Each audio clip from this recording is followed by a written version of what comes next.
despite the unsuccessful efforts of my Liberal colleagues today and actually throughout this week to try to spin the narrative that Canadians received really good value for the $60 million wasted on this ArriveScam, we often hear that it saved lives, and there's really no empirical evidence to suggest that one life was actually saved, yet the Liberals continue with this narrative.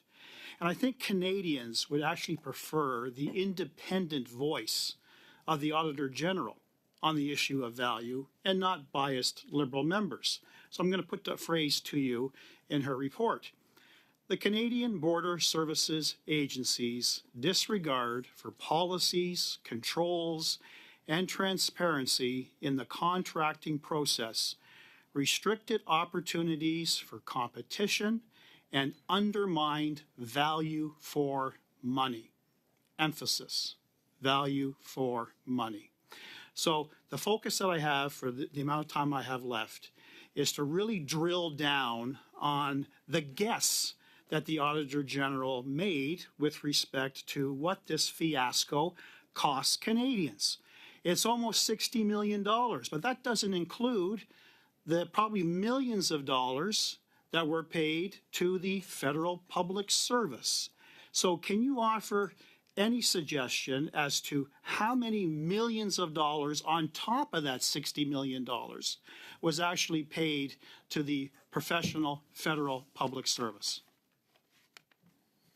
So I'll start with that. So with respect to responsibilities on the oversight of what this whole thing cost, that does not fall on the technical delivery teams. So to give you an estimate on what it costs to pay public servants, I don't have that answer, Mr. Brock. But you can confirm that federal public servants did work over the number of years that the 177 different applications of this ArriveScam was being rolled out. We did have federal public servants working, correct? That's correct. We have. Absolutely. Okay. And not just there's a cost. Not just within the agency, the CBSA, but we also have to look at PHAC and the other agencies. And then we're not responsible for providing that whole. Absolutely. Okay. And we don't know what that number is, but it's going to be more than the $60 million estimate.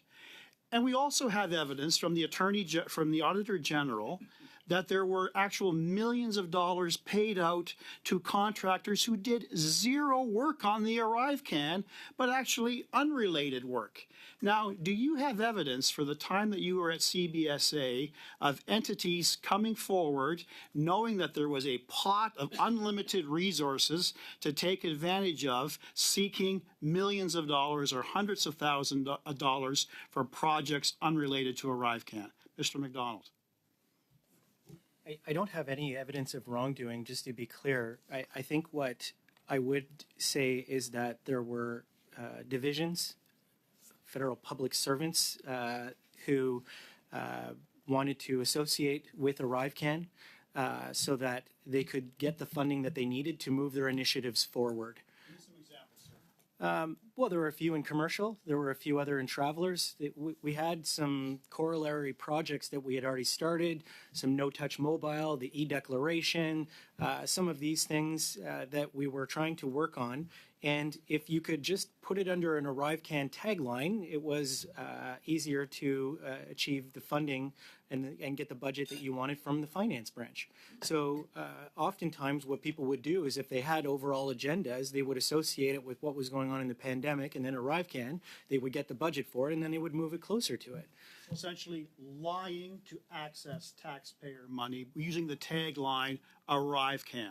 Is that fair to say? I have to be honest with you. I wouldn't call it a lie. I would call it perhaps an exaggeration, but they would align what they were hoping to achieve as their target with what was happening as ArriveCan to obtain their outcome.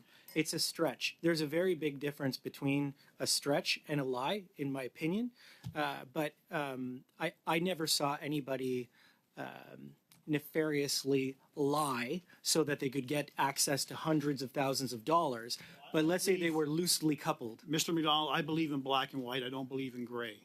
Okay? If people are accessing taxpayer funds that has absolutely nothing to do with the ArriveCan application and development, They are misleading government officials to access taxpayer funds. I call that misleading. I call that an absolute lie.